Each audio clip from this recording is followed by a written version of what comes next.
Salut les vulguéros! Alors là, normalement, vous êtes perdus, vous vous dites « Quoi ? Mais cet épisode sort un dimanche et non un lundi, mais que se passe-t-il ? Marine a-t-elle encore été kidnappée ? Et essaye-t-elle de nous envoyer encore un signe ? Ou alors est-elle si fatiguée qu'elle s'est trompée dans la date de publication de son épisode ? Tant de questions dans votre esprit ? Non. En réalité, si cet épisode sort aujourd'hui, le 23 avril, c'est parce que demain commence la semaine européenne de la vaccination, qui est une bonne occasion pour communiquer sur la méningite. Moi, la méningite, je savais pas ce que c'était, alors j'ai regardé sur Internet et je vais vous expliquer ce que j'ai compris. En fait, la méningite, c'est une inflammation des méninges. Alors, méninge, c'est un mot que j'ai entendu toute ma vie, mais alors à quoi ça correspond ? Aucune idée. Du coup, je me l'ai surmué, j'ai regardé sur Internet, là aussi, et alors les méninges, c'est 3 membranes qui protègent le cerveau, la moelle épinière et le système nerveux. Quand on a une méningite, donc, ces enveloppes s'inflamment. Ça peut être à cause d'un virus, d'une bactérie ou même parfois, mais plus rarement, d'un champignon. Le truc, c'est qu'il y a des méningites bénignes et d'autres avec des conséquences plus graves sur la santé et même parfois mortelles. Ici, je vais vous parler des méningites à méningocoque.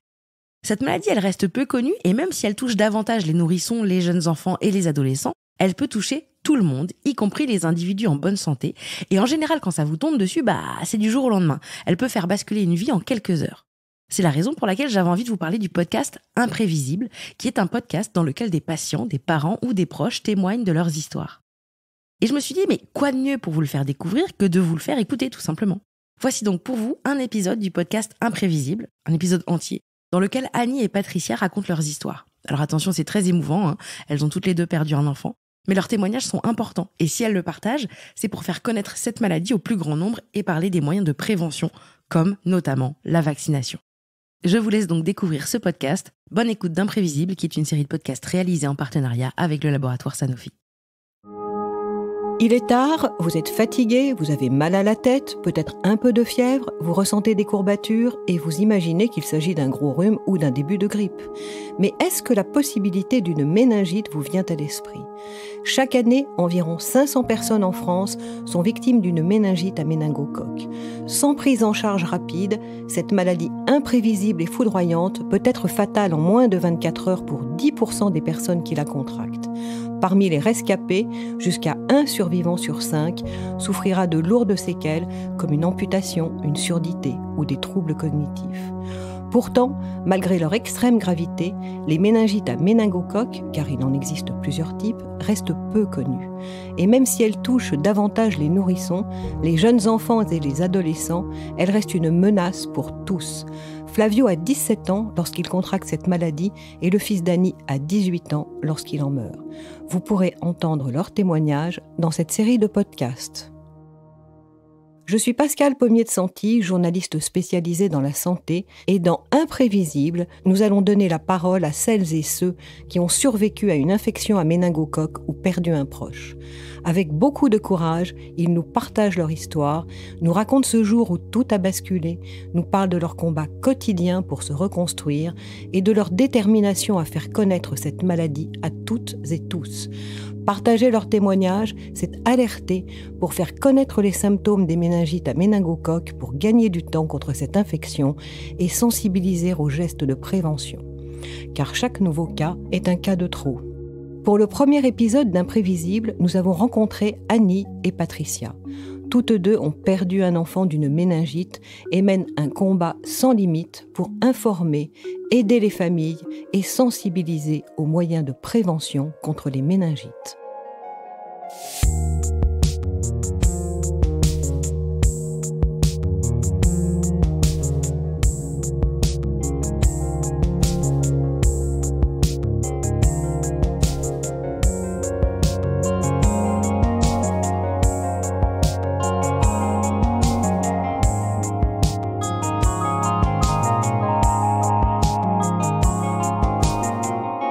Je m'appelle Annie, j'habite Palaiseau, je vais avoir 60 ans. Je travaille au siège social de la Poste. Je suis mariée, j'ai eu 2 enfants. J'ai perdu un enfant en 2013 d'une méningite foudroyante. Charles a 22 ans, il est au lycée hôtelier. Aurélien vient d'avoir 18 ans et il décide de partir étudier à Lille. Aurélien, c'est le rayon de soleil de notre famille. Aurélien, il a le goût des efforts pour réussir. Aurélien, il est très proche de sa famille. Il a toujours un mot gentil pour chacun d'entre nous.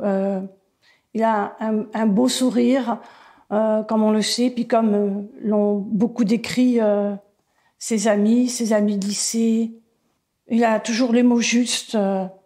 Et Aurélien, il a l'amour de la vie, en fait. Partout où il est, il se plaît. Aurélien revient aux vacances scolaires de 2012. Nous passons Noël tous ensemble, quelques jours. Et il reprend ses cours le lundi 7 janvier. Ces quelques jours en famille se déroulent très bien. L'hiver est très, très rigoureux. Je me souviens que quand il repart, je lui donne quelques consignes pour bien se protéger du froid. Il va prendre son RER avec son papa. On savait qu'il allait revenir dans quelques semaines pour faire le stage dans la société de son papa. Nous nous quittons donc ce dimanche 6 janvier 2013. Chacun de nous sait que dans quelques semaines, on se retrouve et nous sommes très contents d'avoir reçu Aurélien pendant ces quelques jours. Nous sommes le jeudi 31 janvier 2013. Je rentre du travail vers 19h. Je m'étonne de voir la voiture de mon mari devant la maison. Je rentre et là, mon mari m'annonce de suite « Aurélien est décédé ». Ça, c'est une parole qui est gravée à jamais dans mon esprit. J'arrive, je suis sidérée, je crois, je suis anesthésiée, je ne sais même pas l'expliquer. Mon mari m'annonce le décès d'Aurélien. En même temps, il était en train de prévenir la famille. Donc je sens que je ne peux pas parler avec mon mari à ce moment-là. Et je décide de sortir de la maison pour aller frapper chez la voisine en face. Mon mari a été prévenu aux alentours de 17h. Il était parti faire des courses. C'est Charles qui a ouvert la porte à la police. La police a demandé à ce que mon mari rentre à la maison pour les informer.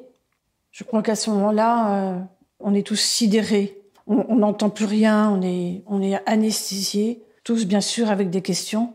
Aurélien était en bonne santé, donc on ne comprend pas.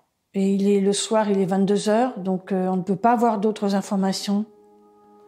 Voilà, on comprend bien qu'il va falloir attendre pour contacter l'école, pour contacter la résidence étudiante. Le vendredi matin, nous prenons contact avec l'école, mais nous avons peu d'informations. Les services de l'Agence régionale de santé nous demandent de ne pas se déplacer avant lundi. En fait, ils nous expliquent qu'une autopsie doit être réalisée et donc que les résultats des examens seront connus qu'à partir de lundi. Nous sommes le lundi 4 février 2013. Nous arrivons à Lille en fin de matinée. Nous sommes reçus par les autorités de santé. Les résultats de l'autopsie sont connus. On nous annonce Aurélien décédé d'un méningocoque. Je fais vite le rapprochement avec méningite. Je ne comprends pas pourquoi Aurélien a fait une méningite parce que c'est vrai que je ne connaissais pas cette maladie. Et pour moi, la méningite, c'était pour les autres. Et c'est vrai que cette maladie, elle est souvent, les symptômes sont souvent confondus avec un état grippal. Et c'est exactement ce qui s'est passé pour Aurélien. Il a dû avoir de la fièvre et peut-être mal de gorge. Et donc, il a compris que c'était un état grippal. Et très vite, nous comprenons aussi que c'est une maladie contagieuse. C'est une maladie qui se transmet.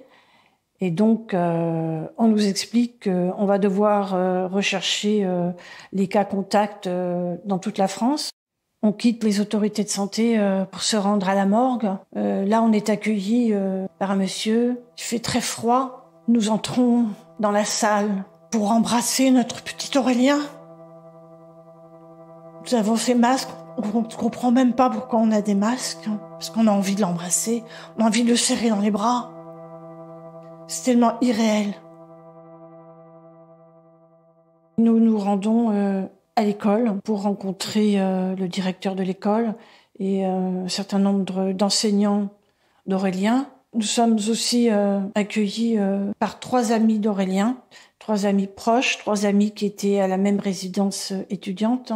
Nous essayons de comprendre les derniers jours avec Aurélien. Est-ce qu'ils avaient identifié que Aurélien était malade durant le mois de janvier. Et là, chacun d'entre eux nous explique que non, ils n'ont rien vu au niveau de la santé d'Aurélien. Il y a juste Amine qui nous explique que peut-être il a eu une toux vers la mi-janvier, mais bon, on était déjà fin janvier, c'était quand même éloigné. Quelques jours après le retour, des amis m'informent que l'information du décès d'Aurélien a été relayée par les radios. À la suite de ça, je décide de consulter les réseaux sociaux. Et là, très vite, je tombe sur des publications, entre autres celle de FR3 Nord-Pas-de-Calais, qui vous annonce... alerte à la méningite C, un étudiant décédé, un autre malade. Et là, je comprends très vite que les cas de méningite C sont très courants dans le milieu étudiant lillois. J'y lis également que la recommandation pour le vaccin méningite C est recommandée par l'Agence régionale de santé. Et ça depuis plusieurs années, puisqu'il y a aussi une jeune fille qui est décédée en octobre 2011 dans une autre école sur le campus de Lille. Et là, une nouvelle fois, on comprend mieux ce qui s'est passé pour notre fils, l'absence de prévention. Et là, avec mon mari, on est totalement effondrés. Parce qu'en fait, ce vaccin méningite C, il existe depuis très longtemps. Il existe depuis l'année 2002 en pharmacie. Il a été mis au calendrier vaccinal en 2010, en raison de la recrudescence des cas.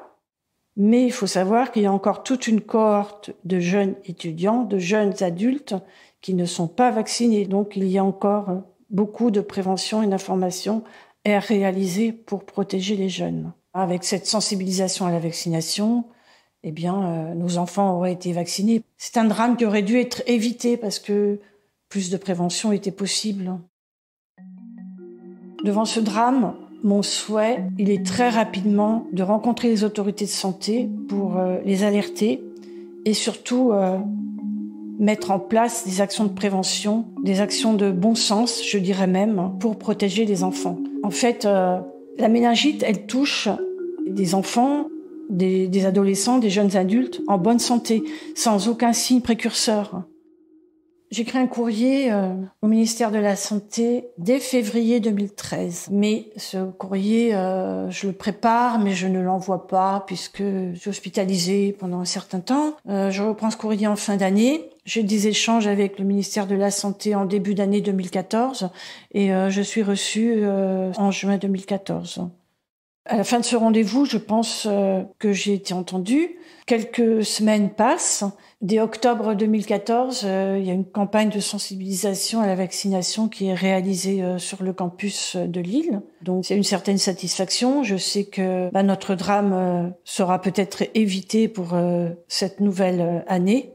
Et je me dirige vers l'association Petit Ange en sang contre la méningite, dont la présidente est Patricia Mérin-Sorel. On est en 2015.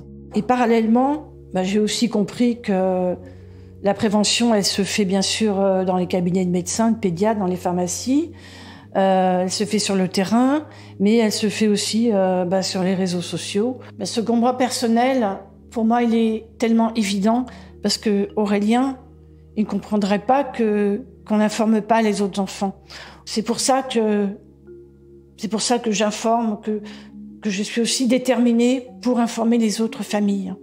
Le temps passe, mais le temps pour nous, il s'est arrêté en fait. C'est une absence abyssale.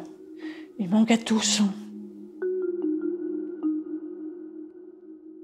Aujourd'hui, je continue toujours ma contribution auprès de l'association Petit Ange avec Patricia. Patricia, c'est une maman aidante, c'est une maman réconfortante.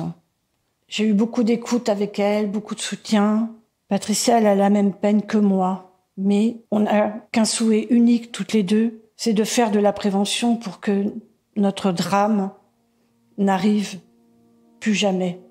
En 2021, un cas de méningite, c'est un cas de trop.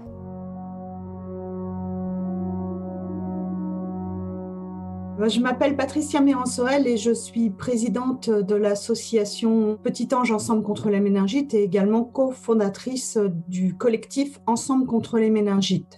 Je suis présidente en première casquette, mais j'en ai une deuxième. Je suis maman bénévole puisque j'ai vécu moi également la perte d'un enfant, donc d'une petite fille de 4 ans. Il y a déjà quelques années, mais ce qui m'a poussée à aujourd'hui vouloir aider les autres parce que ça n'arrive pas qu'aux autres et pour justement avancer dans mon chemin et surtout éviter que ça ne se reproduise pour les autres. Je suis maman donc de 2 autres enfants, un garçon de 27 ans aujourd'hui et une fille de 16 ans. Alors, en quelques mots, la méningite, c'est une maladie grave, peu fréquente, on peut l'entendre, mais grave puisqu'elle peut emporter un enfant en moins de 24 heures. Et cette maladie, si elle est connue de son nom par par le grand public en général, elle est méconnue puisqu'on ne parle pas d'une méningite, mais des méningites. Il faut vraiment insister sur le fait qu'il n'y a pas une méningite, mais des méningites. Et donc, de nombreux types. Nous, en tant qu'association, on est là aussi pour informer sur ce qui semble un peu flou, justement, pour des personnes qui ne sont pas, comme moi aujourd'hui, informées parfaitement sur le sujet. Cette maladie, elle vous touche un jour où vous y attendez pas du tout. Elle rentre de la maternelle, la maîtresse me dit elle est très très fatiguée, elle est pas bien. Le midi, elle avait mangé correctement à la maison. Un enfant malade. On est au mois de janvier, donc en pleine période où il y a des grippes, il y a des gastro et autres. Et moi, ma première réaction, c'est une gastro-entérite. Je vais lui donner du paracétamol, on va voir comment ça va évoluer. Et puis demain, on ira voir le médecin si besoin. Je crois que comme toute maman, et puis on est vigilant la nuit. Et moi, en fait, c'est à 5 heures du matin où je me suis rendu compte qu'elle avait des petites taches sur le cœur. Alors là, je me suis dit, là, c'est pas une gastro, c'est pas, mais c'est pareil, il y a encore plein de choses qui vous passent dans la tête en disant, des petites taches, c'est une maladie, alors on va pas dire une rougeole. Et puis, 7 heures du matin, quand même, elle est pas bien, elle vient dans le lit, elle vient se blottir, et puis je commence à constater qu'elle a les pieds et les mains froides. Alors là, c'est un petit peu alarmant parce que un enfant, généralement, quand il a de la fièvre, il a les pieds et les mains plutôt chauds. Et le fait, je m'interroge, elle demande de l'eau, elle a soif, elle se blottit. Et je dis là, c'est pas mieux que hier soir, là, il faut aller voir un médecin. Et il m'a fallu beaucoup de temps pour en trouver un. J'en ai trouvé un qu'à 10 heures du matin. J'arrive chez le médecin, c'est l'urgence parce que le médecin reconnaît tout de suite un purpura fulminant, mot que je n'avais jamais entendu de ma vie. Je ne savais même pas ce que c'était. En fait, ce sont des petites taches roses qui apparaissent au début sur la peau, qui vont grossir, qui vont devenir violettes. En fait, c'est un empoisonnement du sang. Ça, on le sait plus tard. Je vois l'affolement autour de moi. Le SAMU arrive à 11h à l'entrée à l'hôpital, en urgence. Et 13h15, premier arrêt cardiaque. 13h30, c'était terminé. Voilà, on vient vous voir et on vous annonce que votre enfant vient de décéder. Vous ne réagissez même pas, vous vous demandez ce qui se passe et vous n'avez pas compris que hier elle est sortie de l'école à 16h30, elle était juste malade et que le lendemain à 13h, elle n'est plus là. C'est un tsunami qui arrive dans votre vie et il y a une reconstruction derrière. D'abord un écroulement ou une période de déni, enfin une période de peur, une période de colère, de comprendre pourquoi, qu'est-ce qui s'est passé, ça n'aurait pas dû arriver, pourquoi ça m'est arrivé à moi. Enfin, ça me rongeait à l'intérieur, ça a été l'effondrement, la dépression et autres. Et à un moment donné, quand on veut sortir d'une dépression, on dit maintenant, je fais quoi ? J'ai été sur le net et j'ai fini par tomber sur une association qui s'appelait Petit Ange. Et j'ai commencé à discuter avec son président à l'époque. J'ai souhaité devenir membre de cette association pour faire quelque chose, pour qu'on arrête parce que je continuais à avoir des enfants qui décédaient, des enfants qui étaient touchés par les séquelles, le handicap, et moi, c'était intolérable. Donc, je décide de reprendre l'association en 2012. Le but le plus important, c'est aider les familles. Alors, aider les familles ayant vécu la perte d'un enfant, en partageant les témoignages. C'est aider financièrement des familles, et notamment d'enfants qui sont handicapés, des handicaps très différents, dont vraiment un très visible, c'est les amputations des membres supérieurs et inférieurs, bien sûr, mais aussi neurologiques, c'est-à-dire que bien sûr la méningite touche le cerveau, donc le cerveau étant touché enfant, il y a de nombreuses séquelles qui vont tout au long de la vie. Elles vont pas toutes apparaître au début. En fait, les séquelles, elles sont très diverses. Le cerveau a été touché, donc tout peut être touché. Il y a l'aide aux familles et bien sûr l'information, la prévention. Ça, c'est essentiel. C'est-à-dire informer, expliquer justement par les témoignages que cette maladie, elle est dangereuse, qu'on peut la prévenir, c'est-à-dire qu'en fait, si un enfant est vacciné de tel ou tel type de méningite, il peut être protégé de la méningite. Notre combat au niveau associatif, c'est aussi de toucher les pouvoirs publics, de toucher l'information, parce que nous, au niveau association, on ne peut pas tout faire, on est des bénévoles. On n'a pas toujours les moyens financiers de faire des campagnes de prévention et autres. Et bien sûr, on a besoin d'être aidés et d'être soutenus pour éviter que ça se reproduise, parce que c'est une maladie trop grave. Je m'investis à fond parce que c'est une question de survie. Une survie pour moi-même. Alors, c'est un mot fort, mais c'est réel. Si je ne m'étais pas investie comme ça dans mon combat, je ne serais peut-être plus parmi vous aujourd'hui. Moi, vraiment, mon but, c'est que ça n'arrive plus. Ce qui m'unit avec Annie, c'est le drame qu'on a partagé. C'est ce qui nous unit vraiment en tout premier lieu. Parce qu'on sait. Je sais et elle sait. On n'a pas besoin de parler, on se regarde, on sait. On a des larmes dans les yeux, on le sait. On sait à qui on pense. Et ça, c'est le plus fort qui nous unit. Après, c'est notre combat commun. Si on a sauvé un enfant, on aura déjà... C'est pas beaucoup un enfant, mais ça détruit une famille, ça détruit la vie de nombreuses personnes autour, de la fratrie et autres. Donc nous, notre rôle, c'est de sauver au moins un enfant. Si on en sauve plus, tant mieux. Et je crois qu'on a encore du travail.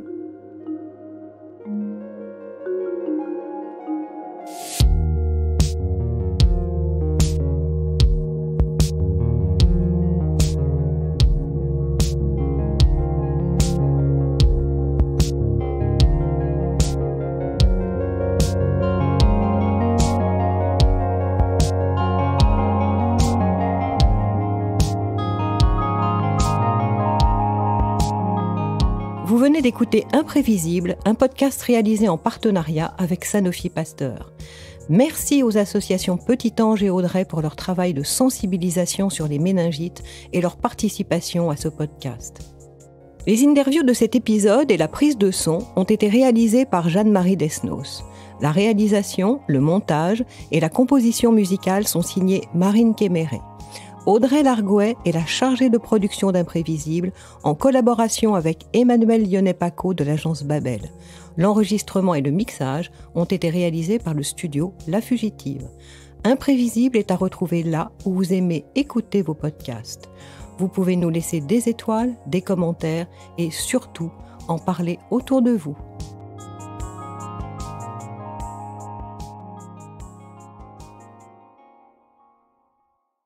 Voilà, j'imagine que comme moi, vous avez été bouleversés par ces témoignages et que vous en avez appris plus sur cette maladie pour laquelle il est absolument nécessaire de faire de la prévention. Je vous invite à vous rendre sur votre application de podcast préférée pour écouter les autres épisodes d'Imprévisible. Les liens sont en description de cet épisode. Merci et bonne journée.